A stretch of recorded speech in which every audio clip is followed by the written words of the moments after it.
Salut à toutes, salut à tous. Bienvenue dans cette nouvelle vidéo où aujourd'hui je vais vous présenter la déesse Athéna.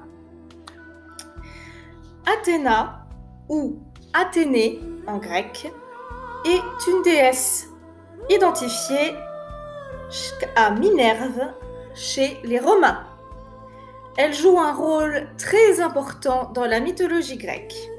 Afin de vous la présenter au mieux, la vidéo se divisera en plusieurs points. Nous verrons pour commencer sa naissance.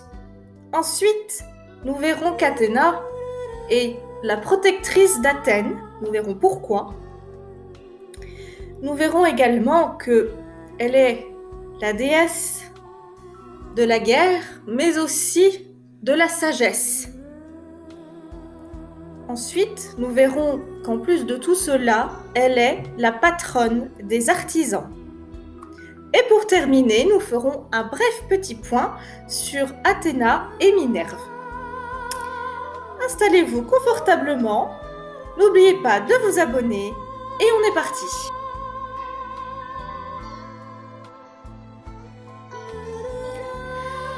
Athéna est la fille de Zeus et de Métis. C'était une Océanide.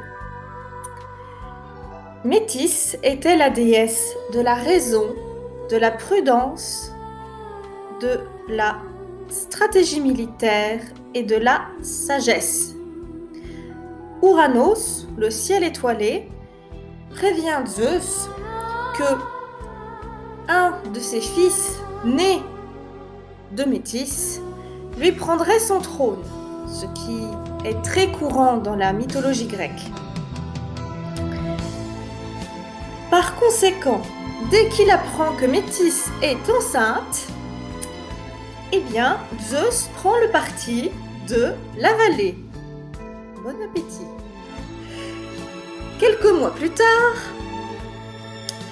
il ressent de terribles douleurs au crâne.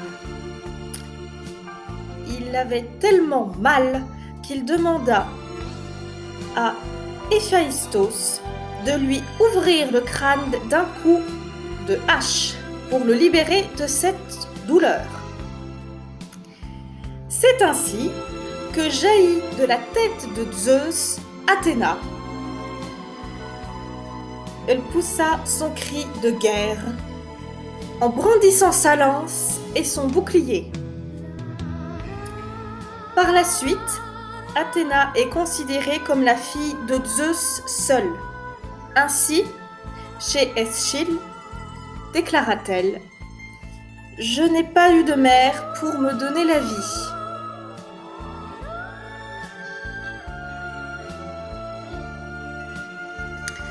Selon la légende de Cécrops, Athéna et Poséidon se sont disputés la possession de l'Attique, qui se trouve ici sur la carte. Ils choisissent comme arbitre Cécrops, premier roi du territoire. Ainsi, pour ce fameux concours, Poséidon frappe l'acropole de son trident et en fit jaillir un étalon noir invincible au combat. Ou, dans d'autres légendes, une source d'eau salée. Athéna, quant à elle, offre un olivier aux Athéniens. Cet olivier symbolise la sagesse. Cécrops juge que le don d'Athéna en présence de l'olivier serait bien plus utile à la cité que l'étalon noir ou la source d'eau salée. Et c'est donc ainsi qu'Athéna devint la protectrice d'Athènes. Une autre version nous raconte, selon Varron, que Cécrops demande aux habitants d'Athènes, les femmes surtout, de choisir eux-mêmes leur protecteur. Les hommes préfèrent le cheval, susceptible de leur apporter la victoire dans la bataille. Mais les femmes préfèrent l'olivier. Et les femmes, plus nombreuses que les hommes d'une voix, font pencher la balance en faveur d'Athéna.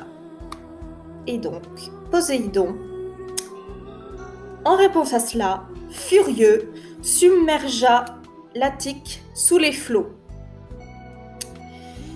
Pour apaiser sa colère, les Athéniens doivent imposer aux femmes 3 punitions. Elles n'auront plus le droit de vote, aucun enfant ne portera le nom de sa mère et elles ne seront plus appelées athéniennes. Et voilà, selon la mythologie, comment à Athènes les femmes sont devenues soumises à l'homme. Parce qu'elles ont donné leur avis et qu'elles ont gagné par les lois démocratiques d'Athènes. C'est vraiment décevant. Par la suite de tout ceci, Athéna élève un autre roi mythique, Érectonios. Il lui dresse l'Érectéion, le plus ancien sanctuaire de l'Acropole, dont les premières prêtresses ne sont autres que les filles de Cécrops. Il crée également en son honneur les fameuses Panathénées, destinées à fêter l'anniversaire de la déesse. La plus grande fête religieuse d'Athènes.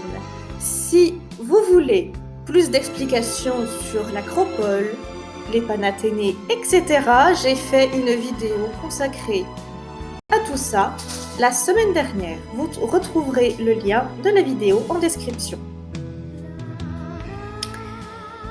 Athéna est ce qu'on appelle une divinité polyade, qui vient du grec polias, et donc ce qui veut dire protectrice de la cité d'Athènes. On la retrouve donc à ce titre sur les monnaies de cette ville. Athéna est comme Hestia, vierge, et tient beaucoup à sa virginité. Elle fut donc surnommée Parthénos, jeune fille, d'où le nom du grand monument d'Athènes sur l'Acropole, le Parthénon.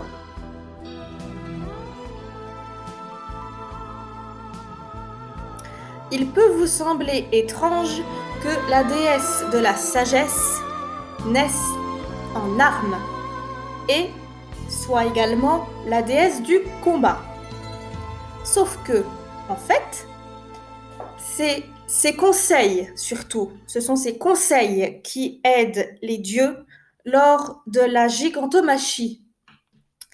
La gigantomachie, c'est la guerre entre la dynastie des Olympiens et les géants. Selon certaines traditions, c'est au cours de cet affrontement qu'elle tue elle-même le géant Pallas, dont elle utilisera la peau comme armure, et parfois orne ses épaules des ailes du géant vaincu. Ceci lui aurait valu le nom de Pallas Athéna. Il n'est pas anodin que les sages grecs aient revêtu Athéna d'attributs guerriers. La guerre est omniprésente dans le monde des cités grecques. La sagesse implique que la cité soit protégée non seulement spirituellement, mais aussi physiquement. Et Athéna, par son côté guerrier, représente davantage l'art de bien se protéger et de prévoir les combats à venir que l'art du combat en lui-même, qui lui est incarné par Arès, dans sa sauvagerie meurtrière. Vous mettez Arès sur le champ de bataille, c'est une vraie boucherie. Le gars, il fonce, tête baissée, dans la bataille sans réfléchir. C'est un bœuf. Athéna, c'est justement la côté stratégie guerrière, plus que le combat en lui-même. Et donc, Athéna incarne l'aspect plus ordonné de la guerre. La guerre qui obéit à des règles, celle qui se fait en certains lieux, à certaines périodes et entre les citoyens.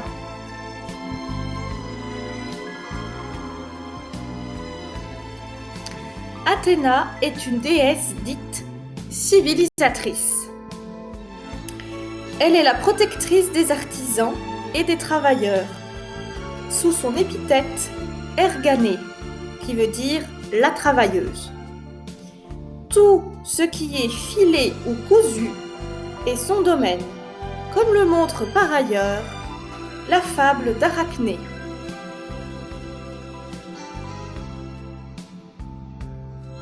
Là, vous allez voir Athéna sous un jour nouveau. Arachné était une jeune Lydienne qui s'était fait connaître pour ses talents de fileuse. La qualité de ses toiles forçait l'admiration de tous, et à tel point que certains se demandaient si elle n'était pas l'élève d'Athéna carrément. Et à cela, Arachné déclara « Eh bien, qu'elle vienne me défier, qu'elle vienne se mesurer à moi, je l'attends. » Intriguée par la réputation grandissante d'Arachné, Athéna se déguisa en vieille femme et décida de lui rendre visite. Elle demanda à Arachné de rester modeste et de ne pas offenser une déesse. Refusant d'écouter ce conseil, Arachné lui affirma qu'elle était la meilleure tisseuse au monde et qu'elle était prête à défier n'importe qui. Athéna abandonna alors ses traits de vieille femme et révéla à Arachné qui elle était réellement. Nullement intimidée, Arachné lui proposa alors de se mesurer à elle dans un concours de tissage. Elle n'a peur de rien, la gonzesse. Et Athéna donc accepta le défi. Arachné réalisa donc une toile représentant les fautes commises par les dieux, comme les amours de Zeus, tandis qu'Athéna représenta l'assemblée des dieux sur l'Olympe assistant à l'invention de l'olivier. Et donc,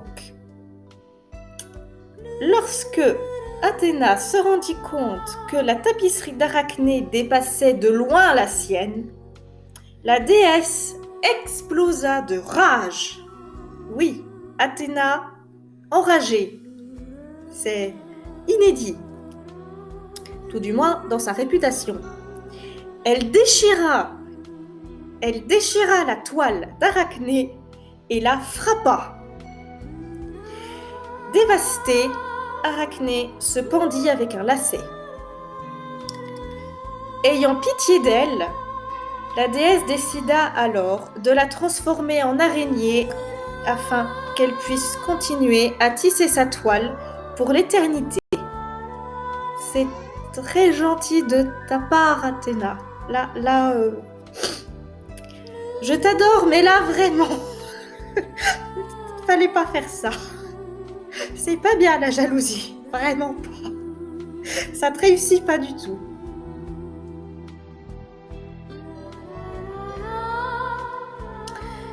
Très tôt, les Romains adoptèrent les dieux grecs et leurs légendes. C'est bien connu, les Romains avaient coutume de prendre tout ce qui les intéressait au niveau de la culture des pays qu'ils avaient conquis. C'est ça qui était bien dans l'Empire romain. Les gens pouvaient adorer les dieux qu'ils souhaitaient. Ça ne leur posait pas beaucoup de problèmes. Et donc, la déesse Athéna fut ainsi, comme beaucoup d'autres dieux, assimilée elle, à la déesse romaine dite Minerve. Au Moyen Âge et à la Renaissance, le latin devient une langue dominante en Europe, notamment dans le domaine culturel. Les noms mythologiques apparaissent alors très souvent sous la forme latine.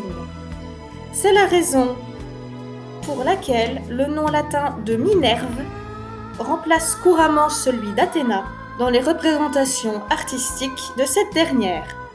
Ainsi, les deux déesses, originellement différentes, sont couramment unies dans leurs représentations.